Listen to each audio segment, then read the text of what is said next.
Bam. This is Jamie Rector, and you're watching the Break It Down show.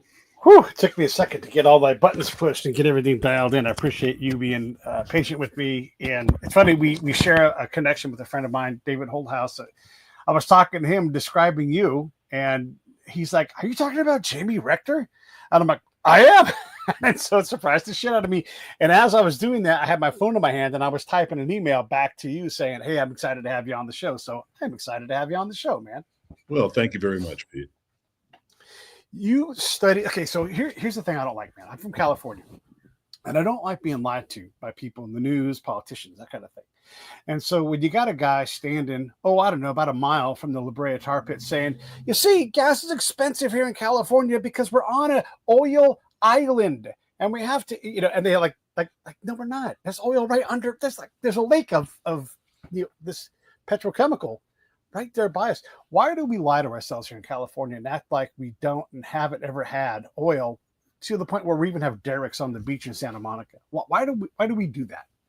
Well, I don't know if we do. I mean, I think there's been a concerted effort to shut down the California oil industry through various government actions, particularly over the past 5 years. I mean, our drilling permits have gone from thousands in 2015 to, I think, 21 last year.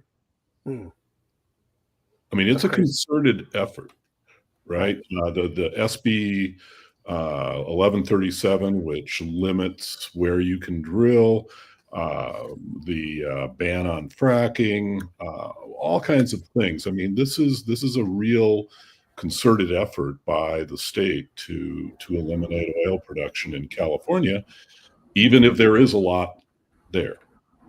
Yeah, I don't think they disagree that there isn't a lot of oil. Nobody disagrees with it. and you're saying oil, also natural gas, variety of gases. Another thing, this is funny when you look at energy policy and all of a sudden you realize how many different disciplines are involved. It turns out, Pete's not a PhD, but I've done some work post-grad. It turns out that when you build a reservoir, it off-gasses methane. And as you and I both know, methane, way worse of a greenhouse gas than any kind of carbon-based gas. So I'm not saying reservoirs are bad, but you have to try to mitigate that. And the gas you get out when you mitigate, at least according to the guys at Stanford, is a carbon-based gas almost always. And so it makes all of these decisions on our policies seem, I don't know, I don't want to say pudding-headed, but it doesn't make a lot of sense to me. Yeah, I agree with you. I don't think we've really thought everything through. When we don't think things through, we put policies together. That means we have to spend more energy bringing energy here. You and I both know, again, like bunker oil in a ship pollutes way more than cars. So that means we're going to go to Asia and Africa and bring oil back. And that means that the folks there won't get paid as well. They won't work as safe. They won't have retirement. It's like we offshore our inhumanity because we want to pretend like our energy policy is effective. Am I being unfair? No, you're not. I think that's the thing that bothers me most about California policy is how hypocritical it is.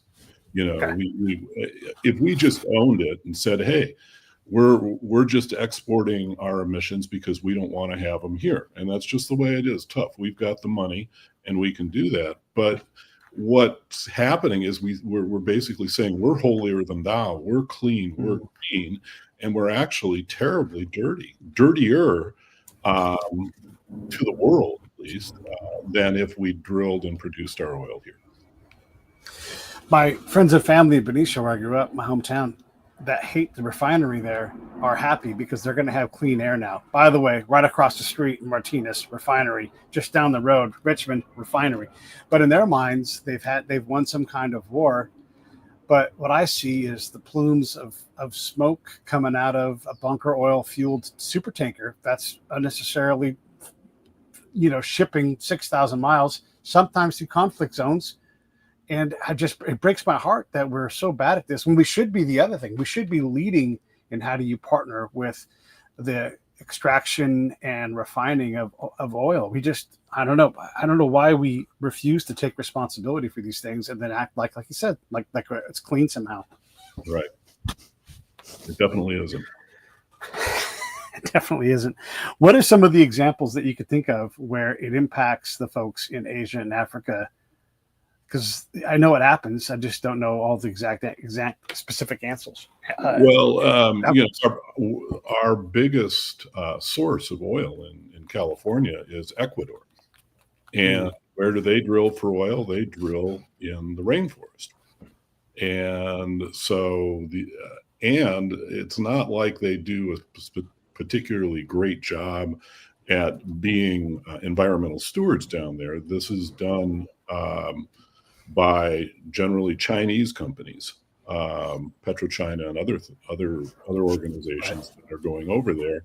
And I don't believe the environmental regulations are nearly as strong as they are here in California, where we can regulate, we can monitor, and we have, and we are. We probably produce some of the cleanest oil and gas in California in the world. Yeah. Let's stop that, okay? Well, we've done a great job.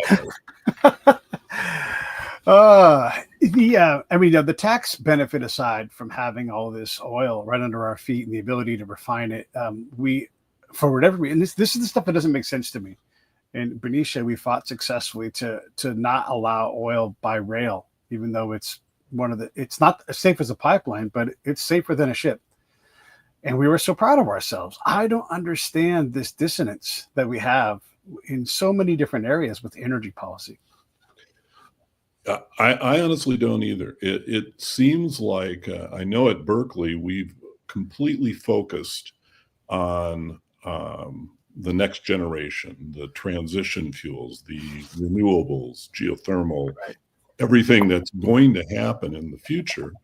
But we really have completely ignored on campus anyways, the fact that this transition is going to take time, and we've got to manage this transition and make sure we don't screw the pooch as we're doing it. And to be just completely deaf to these issues is kind of what bothers me about people in doing the work of the energy transition. It's only when there's a crisis that people react rather than planning for some kind of transition. It's interesting to me. You obviously work at Berkeley, and Berkeley is the place where a lot of our energy policy comes out of California, right? So there's this conundrum of, there's Jamie down the hall, and I bet there's other dudes out there, dudettes, that are working on these things like, hey, how do we make a really progressive and successful energy policy where we make the best of the, look, I don't know why. These things frustrate me, man. But our energy policy people hate the laws of thermodynamics. They just want to ignore them. And I don't know what we do about that. That's what I teach in the class is energy density. And energy density is important. I'm sorry. It's just it's a law of physics that we have to accept and deal with. And for some reason, Berkeley doesn't want to do that. They want to say, well, it'll all go away eventually, and we'll just ignore it. And I'm really kind of alone at Berkeley, vocally, because Berkeley, in its wisdom, decided that they were going to essentially drop all oil and gas and mining research and faculty about 30 years ago. And so they gradually whittled this away over the last 30 years. And you can call me Hawkeye. I'm the last of the Mohicans. Yeah. You're right about the mining thing too. It's better that we mine here. I know people don't want to hear that, but it's the energy density and the humanity density that we're responsible for. So often, and here in California, we got to be hard on ourselves because it doesn't work like we want it to. But our desire to be humane creates a larger than we expect amount of inhumanity. All you got to do is, I want to pick on San Francisco, but the next time I see a guy walking around there with a needle in his arm and another guy, and I swear to God this is true, defending his little tree box area that was full of used tampons with a 2x4. The next time I see that, I would see something crazy. I'm not going to be surprised because this is the inhumanity that we create with our humane policies. And I struggle with these things because at my liberal side of my heart, I'm like, I know we can do better at this stuff, but not if we're not going to obey the laws of thermodynamics. Yeah, I think, I think a lot of people, I'm not saying that anybody has like bad motives in Sure. any of these things. I mean, I think everybody wants to do the right thing. I just don't think they've done adequate study, or they're listening to the wrong people. They're not listening to a full spectrum of the voices out there and trying to make balanced decisions. Yeah. I'll give you an example. Yeah, please. So in my class, my students did a study 10 years ago now in the class about closing Diablo Canyon. And the students came to the conclusion that we were going to have to use more fossil fuels if we did that. However we got them, whether it was importing or coal laundering from Wyoming, which we do, we were going to have to import more fossil fuels. And for some strange reason, the CPUC went ahead with this and didn't listen, or I don't know where their research came from, who they listened to in order to make this decision. And it was a terrible decision. And now we've backtracked on it. Yeah. And I was watching the news. My students who are like, juniors, seniors, they figured this out 10 years ago in a class project in about 6 weeks. How do they deal with the dissonance there? Because Berkeley is Berkeley, right? And I love Berkeley, but it's also the most tolerant place on the planet. Sometimes I look around and I'm like, what is going on here, right? How do they handle this dissonance? It depends on when they came. I've noticed in the last 5 years a huge change. And I don't know if it started with COVID or the Ukraine war or what, but they are much more open to hearing different viewpoints than they were, say, in the late 2010s. So I have great hope for the student body. And they're not like the administration or the faculty. The students are much more conservative than the staff and the faculty there in general. Yeah, that's good to hear. I mean, Berkeley puts out good people. It gets a bad reputation, but everybody I know that went to Berkeley is pretty damn bright and well educated. Even if I disagree with them on some political aspect, they at least can reason through their position. And like you said, no one's trying to harm anybody. It's just sometimes our policies just aren't working, and it's hard to backtrack and say, open up all the nuclear plants again. Let's get Rancho Seco cranked up. It's hard to make that decision. And in your mind, it's super risky. It's super risky to say, let's figure out, let's do something with the Valero refinery to keep it, because it's the most modern refinery in the nation. And we shouldn't allow it to go to potentially nobody. Just sit there as a transfer station is what it might become. It's crazy. One of the things that we have some aphorisms in the class, and one is that Rome wasn't built in a day. And another is that the perfect is the enemy of the good. And I think when you start thinking about terms like net zero, eliminate, zero, no, that's not a good thing. A better word is reduce, substantially reduce. And when you start putting, terms like that on the goal that all of us have, I think you run into, and timelines, 2045, 2035. I think that's a huge mistake. To me, that sounds like Soviet 5-year plans. Sure. Yeah. Well, you and I remember a time when cars were getting smaller, reliably getting 40, 45, 50 miles to the gallon. And then we made the legislation where those kind of cars became obsolete. We had a lot of our hands wrapped around it. And if you want to buy a bigger car, it's great, do it. But we got away from even that part of it. And it does seem like in a lot of ways, we haven't gotten better at managing this, at least the energy side of things. I've seen a lot of windmills, that kind of thing. And I don't know, man.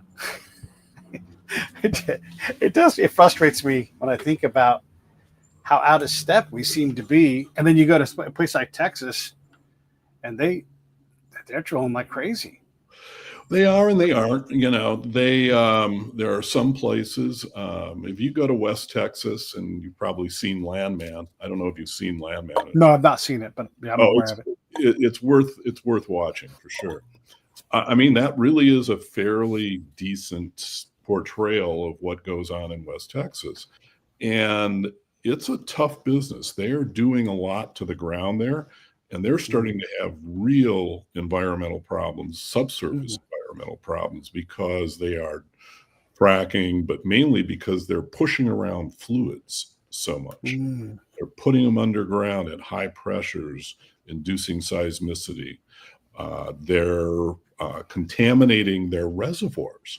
So they're actually putting in water into, and the water leaks into their oil reservoirs that they're producing and makes them uneconomic. So it's becoming a big deal in Texas. This is not an easy problem. And I think that we're not at the end of the shale revolution, but it's getting harder and harder in some of our biggest basins. Yeah, that's interesting. Yeah, the challenge is my friends in that industry out there. They're never saying, "No, it's easy. I just stand there with the straw on the ground and turn on my pumper." Like they never say that. They always talk about how hard it is physically, legally, mentally, and the amount of things that it's akin to farming, where you have to know how to weld, how to husband animals, and everything. And it's really, I would say, I think it's fair to say this, that it's more than or a couple of people can manage in terms of the intellect you have to run one of these things well. It's a very high-tech industry. America has the best technology in this. We have a huge competitive advantage in the infrastructure that we have. And, I worry that California has an asset underneath the ground right now that's worth over $1 trillion over the next 20 years. And I worry that they're just going to say, leave it in the ground. Yeah. And then, of course, it doesn't stay in the ground. A lot of it leaks out. And fritter this money away that could be used to actually accelerate or help the transition away from it. Yeah. Well, the next time I talk about, exploit it, tax it, fund the next thing, I'm no politician, but that seems like a pretty reliable path, and I don't think in California, we know our prices are higher, and as long as that money's not being wasted, that's part of the benefit of living here, but we don't seem to be putting the good decisions together one after the other. And we definitely refuse to understand the human cost. You were talking about Iraq and a story that broke today, I think, about how our consumption of oil and our refusal to do it here and putting it on the Iraqis, for example, how that's impacting their lives. Can you talk a little bit about that story? Well, first of all, I can say that the oil that we get from Iraq is supplemented by Iran, who does ship-to-ship transfers from Iranian oil to Iraqi tankers that come over here that California primarily uses. Oops. So California is aiding and abetting terrorism through its thirst for imported oil. But the oil that comes out there, you've seen the stories about Cancer Alley in Iraq, and the fact that the carbon footprint of this oil is something like 10 times more than our domestic oil production. But also what is going on there is not dissimilar to what happens in any place where colonial powers, in this case China, and the U.S. to some extent, are going in there and exploiting a poor nation, and particularly poor people down in the area of the Basra marshes and other places. Yeah.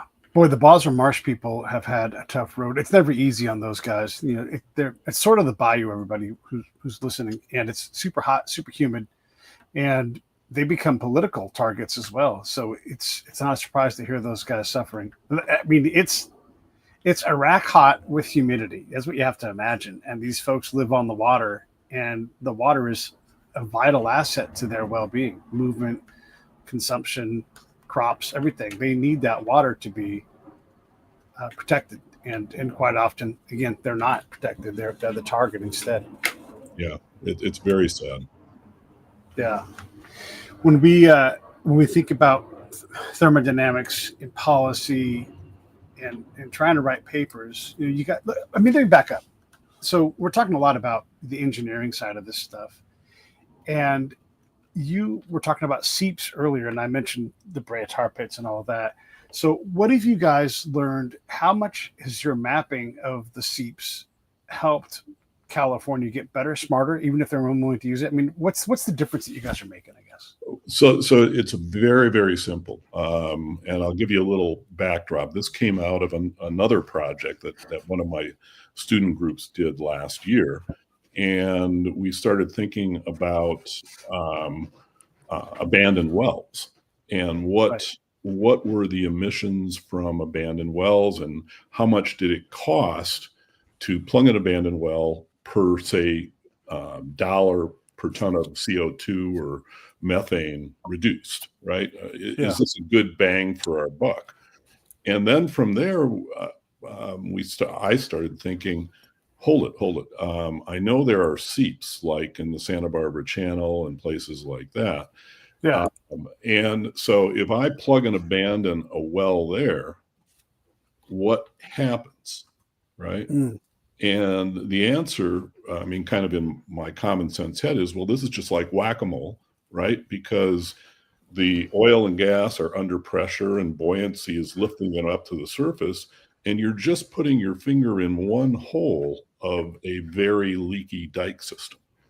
Mm. What does that do? If you put your finger in one hole, nothing. Yeah. Right? It's going to leak out everywhere else. So are we really doing anything? Are we doing anything of value for the hundreds of millions of dollars that we're spending P&A? And I think the answer is in some places, yes. Cleaning up the surface and plugging these things is a good thing where we don't have seeps. But in places where we do, maybe it's not a decent use of our money at this point. Mm. So, and then, so from there, I started looking at seeps in general. And what we wanted to do was say, how big are these things? How much do they really contribute to local pollution and to air quality, to global warming? How big are these things? Mm. And what we found, and this is really the big conclusion from the paper, is that the ratio of emissions, methane emissions in particular, from active oil production in Southern California only to seeps is 2 orders of magnitude less. Mm. In other words, we have really cleaned up our oil and gas operations. When I was saying that we have really clean operations, I'm kidding, because we go out and we monitor every valve on every single producing well. And there are 50 to 75 to 150 on every single well in Southern California. Sure. We do that 4 times a year. And the emissions threshold is like 500 parts per million. So we know how much we're emitting. And it is tiny. I mean, it's minuscule now compared to seeps. And so if we really care about emissions, we should go after the weakest links in the chain. Yeah. And the weakest link in the chain today, maybe not 15 years ago, but today, are these seeps or these like unknown wells that are still pathways for oil and gas to get to the surface. Yeah, that's interesting. When we think about our watchdogs who look at refineries, et cetera, extraction operations, do we know when, like, hey, that's good enough? Like I had this environmentalist, climatologist guy. He was part of that Nobel Prize winning crew back that when the war with Al Gore. And he was like, look, if we can manage like 400, I think it was 400 parts per million, whatever it was, in the atmosphere, he's like, that we can manage that. And he's like, and not everybody has to ride a bike to work. I like it. But, he was real reasonable about it and was like, that's good enough right there. We don't seem to want to do that. This is one of those zero tolerance, zero defects, 000 things that just don't ever seem. Perfect is the enemy of the good. Yeah. Yeah. I mean, I get getting mad at. So it's just, you'll know this. So I'll say this without it. When you have a refinery, they're required, especially in California, to report anything. They script, someone dies, they have to report it. If they spill a certain amount of oil in the ground, they have to report it, and they have to remediate it, and they have to find themselves basically, and they have to report it within a short amount of time. So this very regulated industry, and they were doing all right enough to stay there, right? But it was always another creep of like legislation, and it got further and further from the science part of it, if you want to believe Valero's side of the case. And I know a lot of people who worked there where they were going to have people who didn't know the industry, but knew that they didn't like the industry as part of the watchdog group. And I think this is part of our problem is we don't know what efficient is versus this is zero standard. It all, it seems to happen that way when science when science is ignored, right? If we have $1 per emission reduced, we can value the maybe the change in a standard, right? We can say, how much is this really worth to us? And that's what they do in kind of setting these thresholds. But we've lost track of we seem to have lost track of what's the value of an emission. Right. Yeah. We're not looking at it that way. We're not looking at it as actuarials, I guess. Yeah, right. Yeah. And actuarials make life and death decisions. That's how this goes. One of the challenges again, too, is I'll just say the zealots, right? The people that are really passionate about no refining and that kind of thing will see Valero in this case off gassing something. Oh, that's going to be poison. And it turns out it's a cloud, it's water. And that's the vast majority of what now. Do they make mistakes? Of course, right? But again, they report, they remediate, they have a world-class fire department there. And that doesn't justify their bad behavior. It doesn't justify their inability to communicate these things clearly. But we have to understand that some of this is on us. And by the way, these people complaining about this all drive SUVs, all drive on asphalt, all have plastic in their house, all these other things that come with it. They certainly, grill on gas. Is this a us problem? Like, is it not just you guys, but is it a messaging problem where if we could understand better, like what you're explaining about the economic efficiency of looking at Seeps as opposed to making the regulations on valves tighter? There's a lot more value in trying to figure out what needs to be extracted, what needs to be capped, and the discovery of more Seeps, I would imagine. Yeah, I think, well, really taking it down to the bottom line, what our study says is that there may be cases where we need to produce the oil to reduce emissions. And that's the kind of the conclusion that you come to, the La Brea tar pits, you've been there. I mean, it's a hot spot, and there are seeps coming all over the place, and methane is coming out the gazoo there, and even volatiles like ethane and propane and other bad stuff comes all throughout West LA. And there have been lawsuits that have been filed for wrongful death from oil production there.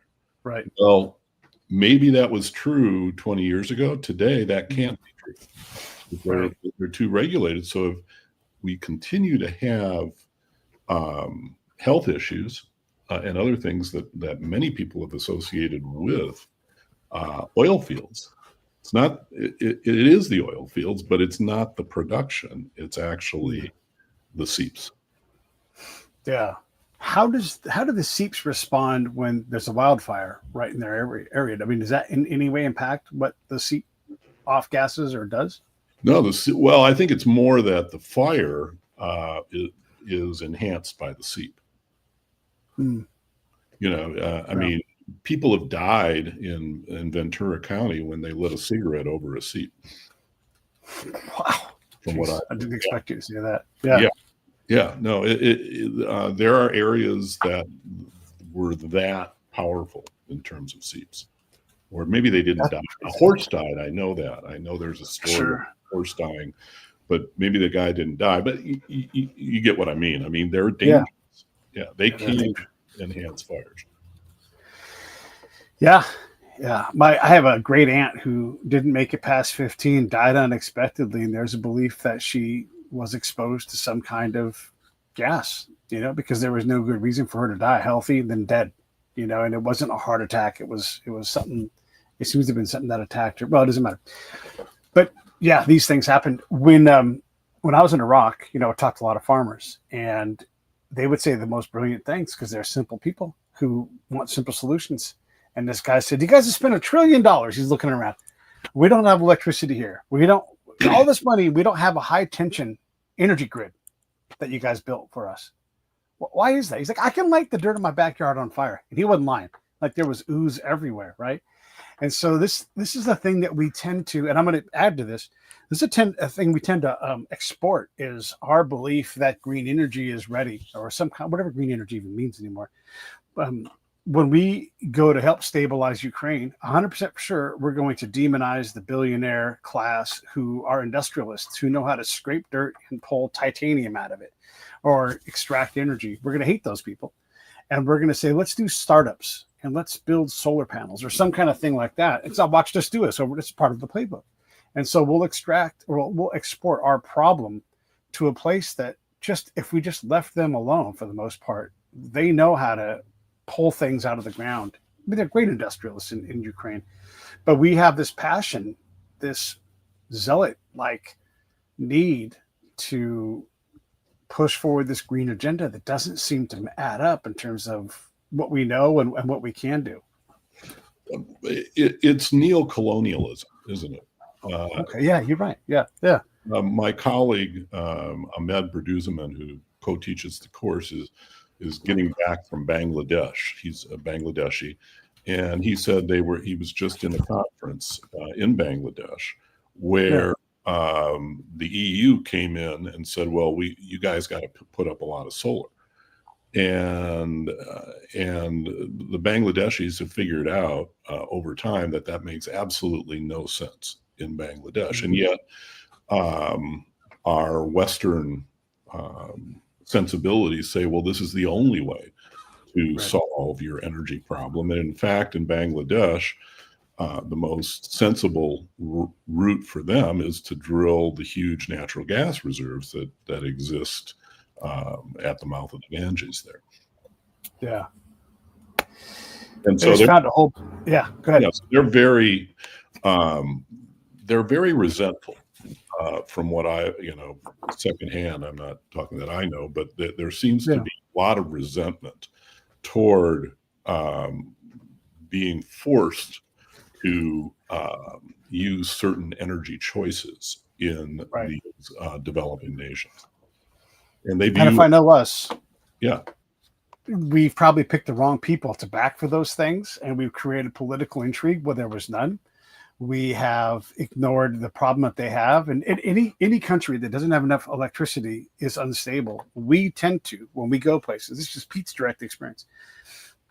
When the State Department, USAID, all the NGOs that work off of those things, when they show up, they tend to destabilize the region because they go out and they work haphazardly without professional license. Even if they're a PhD in whatever they're doing, they're not bothering with longitudinal studies. They're not looking at detail. They're just trying to create this outcome that they can't reliably measure. If I go out and I look for it and I'm like, okay, you guys have trained 5,000 dudes in how to use Microsoft Office. Let me go see what I can find. And if I can't find those people because they either already knew it or they don't attribute it to the US, we got a problem. And they hate that. They hate that problem. When we give away greenhouses and the farmers like, stop giving away greenhouses, you're giving them to the wrong people. We hate that. We hate that we don't know what we're doing. And so all of these policies tend to cause a lot of disruption, and then we leave. Yep. We never stay the course. No. And when we leave, we just pop, poop. Wait, where'd that guy go? No, he's gone. He's my partner. No, he's gone forever. He won't take your phone calls either, right? Like this is just it's a horrible way to run our business. And so of course the Bangladeshis are upset with us. They know about us and how we operate. This is us at our worst. At our best, these things work out, but we don't have a reliable, repeatable path when it comes to these things. That's exactly right. Yeah. When you look at what's ahead, obviously you're positive. You got these great young people. What do you see? Well, my reality is what I want it to be, Pete, generally. So, Yeah, so I'm hopeful. good.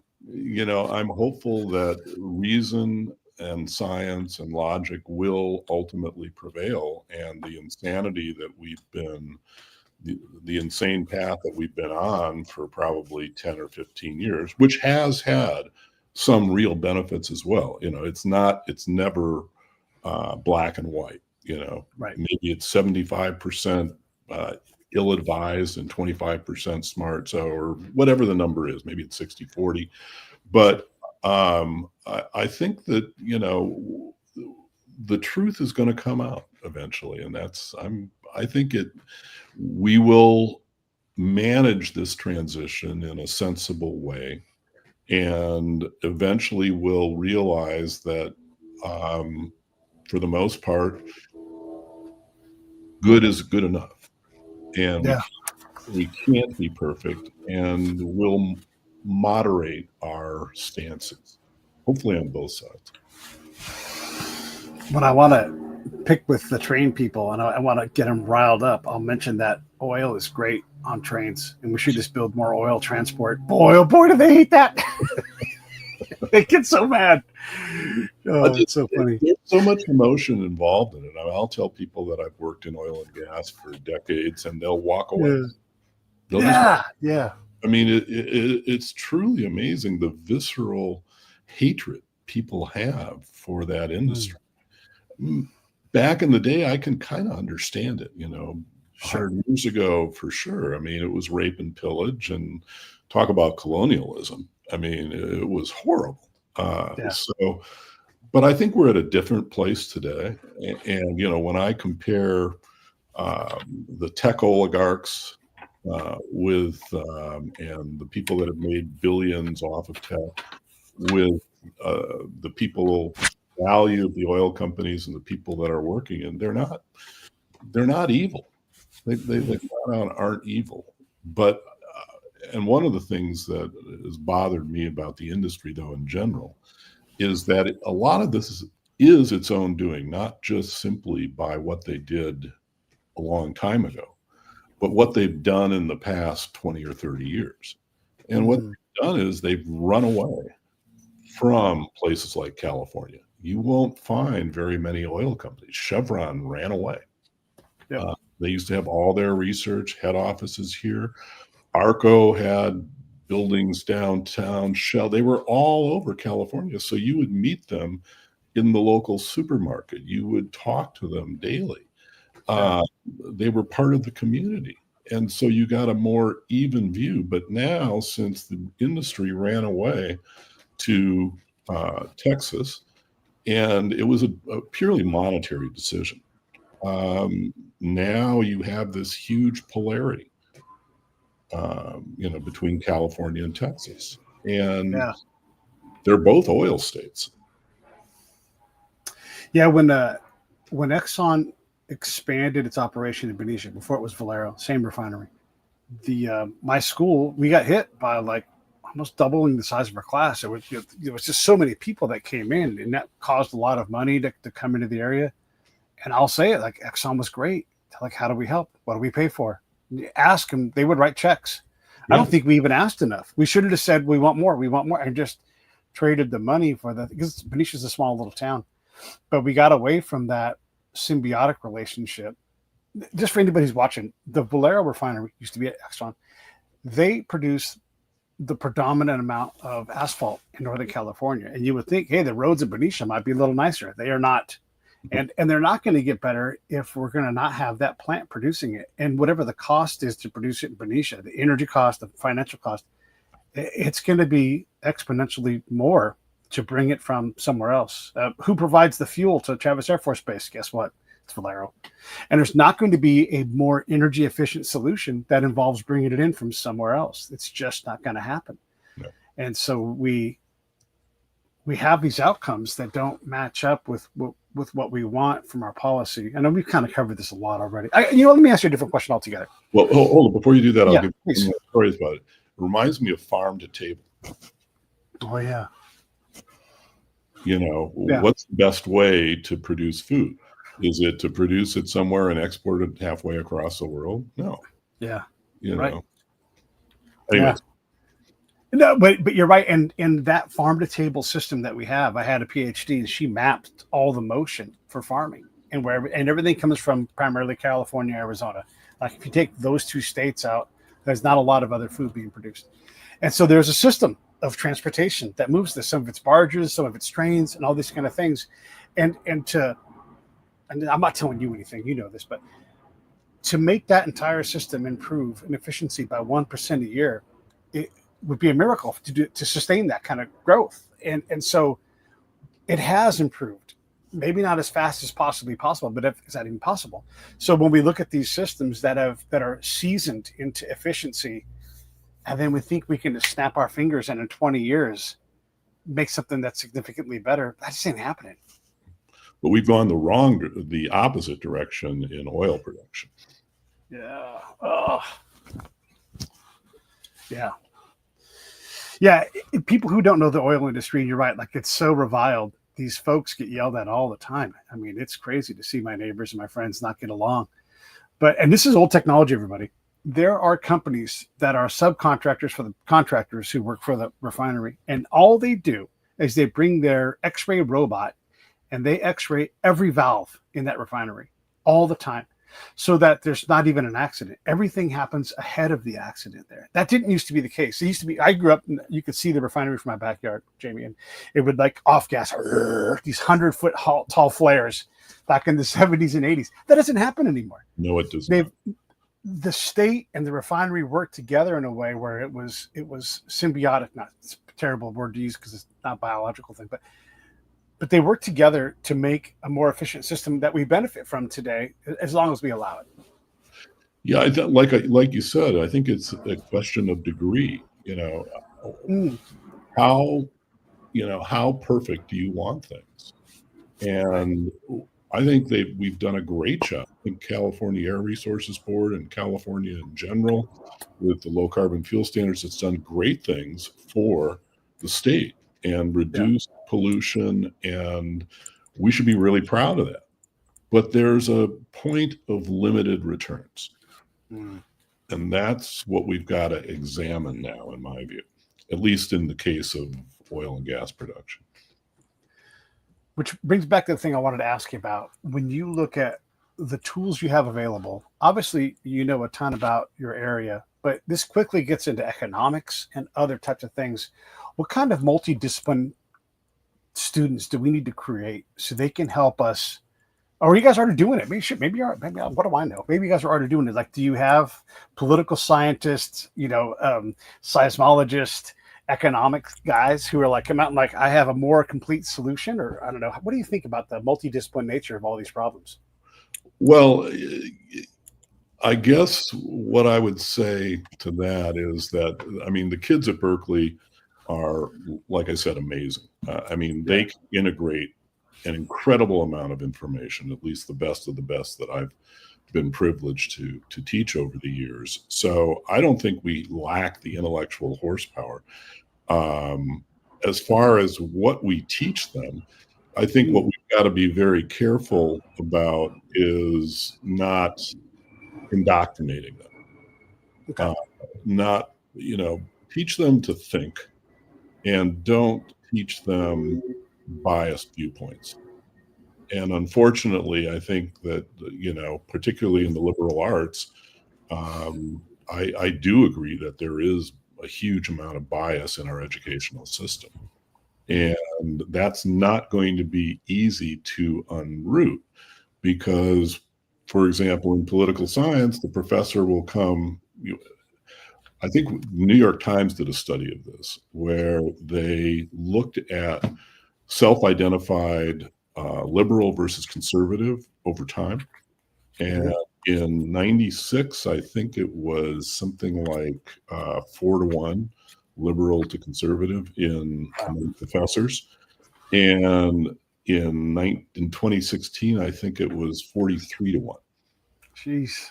And, you look at how many self-identified conservatives there are at Harvard, for example, and it's like 2 or 3%. That's not balanced. When Yeah. you look at our electorate, and I think that that's going to cause real problems in the future unless we recognize it as a problem and do something about it. I once got a worse grade in a very easy journalism class because I said, "What do you mean the Hell's Angels are a net good?" in class. And I was just at Hayward. It wasn't even, we were like trying to be at Berkeley, but we weren't that crazy. But even back then, I had to appeal that grade, and of course, I got a better grade because my work was there, and it was more about. I was too young to even have a political opinion. I just had encountered Hell's Angels, and I'm like, those guys are terrifying. don't tell me they're not. I read, so I'm not a PhD, but I do read academic papers, especially if they're interesting to me, and I kind of dig in. That's how I know about cracking methane down to CO2 and all that kind of thing. When I read papers about energy policy and these other things that go in, I do see a lot of this. When you write what you want to write, you write the science part of it, and then you're like, here's what I think it means, and you're like, what paper is this now? Like, it totally changes gears. I see a lot of that, and it seems like it's sneaking into the science side. I'm going to say all that, and then I'm going to talk about the paper that I read. And I don't know what to believe with these things because it's so hard to suss out what the truth is. But there is a growing body of work that suggests the Earth just produces oil. It's got this dynamo in the middle of it, makes things hot, and so it creates this wonderful miracle fluid that allows us to do that. I don't know if it's true. I think it's a theory, but do you know about this, and what are your thoughts? Yeah, I think it's garbage. Okay. We've identified oil is an organic substance. So if you want to think about the cycle, it's not at the core of the Earth. It's basically kind of like evaporation and precipitation, but in terms of oil. So the oil comes up, animals, it basically, some of it seeps to the surface, but it's mainly generated by organic decay of plankton in the deep ocean, or not in the real deep ocean, but on the continental shelves. That's really how oil is ultimately generated. So what happens is you will get an area that has a lot of organic material. Maybe it's anoxic. In other words, there's not a lot of oxygen there. The organic material gets buried along with sediments. It keeps getting buried and buried and buried, and it's like a pressure cooker. So once it gets hot enough and under enough pressure, the organic material converts to kerogen, which then cracks into oil and gas at different places. So that, I think, is pretty well understood. Okay. Yeah, it did seem, well, look, and I'm ready for it to be totally true too. Who knows anymore? Everything changes so fast, it seems like. But yeah, that follows with what I understand about oil and gas. I like to call it natural energy. It's an organic form of natural energy. That's my rebranding of oil. It is, and what I think people don't realize is that oil was not generated during one time in the Earth's history. It's being generated today. A lot of the oil that we see in Los Angeles migrated into these oil fields less than a few 100,000 years ago, which by geological terms is very young, and is continually being filled. In other words, those little microbes are going down, they're being buried, they're being cooked, and they're continually moving oil from depth, from these what are called source rocks, into these reservoirs. And so the reservoirs are very, very slowly refilling. Interesting. Slowly, but they are refilling.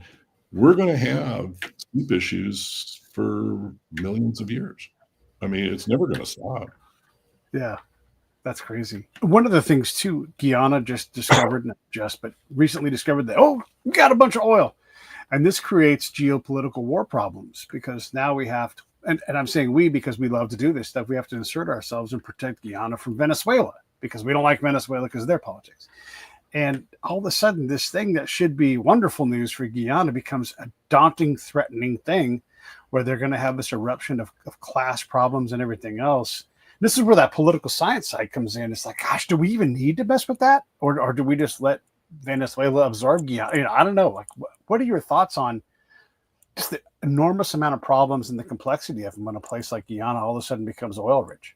Well, it's funny, in Guyana, most of this stuff is offshore, some of it in very deep water. And what we've kind of done is separate the land side from the offshore side. So Exxon and now Chevron, through their purchase of Hess, are the primary operators out there. And they don't really have a lot of oil and gas production onshore anymore. So we've kind of divorced that component of it anyways from the mainland, which is good from, I think, an environmental point of view, but I don't know if it addresses any of the political problems that are going to be incurred by having a new petrostate. Yeah. They haven't exactly been successes over the course of history. It's, again, neo-colonialism is what I think about. Yeah, I mean, because what we don't want is to be, South American Emirates, who also behave badly. Like land baron's going to land baronate, and so we have to try to do something. At least that's how we feel policy-wise. It's interesting. It's just so fascinating to talk to you about all these things. I appreciate you going on my crazy ride and letting me rant a little bit and helping me see a positive future. If you could change one thing, if you talk to the boss, you talk to Gavin Newsom, and you get him to just change one thing, what would you have him change? Golly. If you talk to Gavin and you'd ask him to change one thing, I'd say, in my field anyways, because I'm thinking about everything in general, but in my field it would be, drill for oil. Take advantage of this $1 trillion of asset that you have in the next 20 years. Let's use it and do good with it. Yeah. Invested in the technology we want to have happen, right? Battery cars and all that kind of thing. Right. I mean, clean tires. You know the tire story, don't you? Oh, jeez. Yeah. It's go ahead and tell everybody about tires so they can understand, because this just it's. So the biggest particulate emitter in a car is not the tailpipe in an IC engine. It is the tire wear on the road, and particularly for higher PMs, greater than 2.5, but even at 2.5, it's comparable to the tailpipe emissions. So these tires are the biggest polluters. Now, what causes let's say heavier cars, trucks, SUVs are heavier, so they have more tire wear. Yep. EVs are heavier, so they have more tires. They accelerate quicker, more tire wear. So you can make an argument that that EVs are not clean whatsoever when it comes to these particulates. They are actually much dirtier than IC engines, and how dare you call them clean vehicles? Oh boy, yeah. Ask any environmentalist the cradle to grave carbon cost of a battery car. Mm-hmm. They don't know. Nobody knows, really. I mean, like you said, how many Teslas, we'll use Tesla as an example, have to light on fire to make all of my entire life's work to make the Earth a cleaner place? How many does it take? One? Is it two? Because it's not more than four, and then as soon as that happens, it's like, oh man. And so when we have wildfires and all of these batteries and all of these couches and all these things burn, there's no way to make that carbon dent up. You just can't do it. Well, I think the toxic, metals that are in some of these battery disposal areas have now created Superfund sites, I believe, in Southern California. It has to be true. Yeah. There are unintended consequences. And again, the idea that, EV's good, IC's bad, that attitude of black and white is just so ignorant. Yeah. And I don't know, I think I alluded to it before, but anybody who's listening, when you move things in a ship with bunker oil, and those things are only getting bigger and bigger, all of that shipping is more than all of the cars in America, basically. I mean, it's just crazy. And we consume so much stuff, and we bring it in from China, and China's ships, and I'm not against China, but Chinese ships are so big that we have to do things like this. If this sounds efficient to you for energy, it is not. You have to go to Vancouver where they have a deep enough ocean port, and then they'll offload that ship to other ships so they can now get the containers into the port. Yeah, isn't that crazy? And that's not 100%, but that is part of what happens. And now we are looking at how do we make Long Beach deeper? How do we make Oakland, San Francisco deeper if we're even allowed to? All of that dredging, all of that is a huge carbon bill. And so our desire to consume things cheap from overseas and their desire to get it to us faster and cheaper is causing a lot of our distress, Pete would say, in terms of energy use. Mm-hmm. Yeah, I agree with you, Pete. You're absolutely right. Well, listen, everybody, fascinating. Thank you very much, Jamie. Anything you want to say in closing before we wrap it up? No, it's been a pleasure being on with you. Love it. Love it. That was exciting for me, man. One of my favorite things to do is talk about energy. All right, hang in there. I'll say goodbye to you. Everybody else, I'll see you all tomorrow.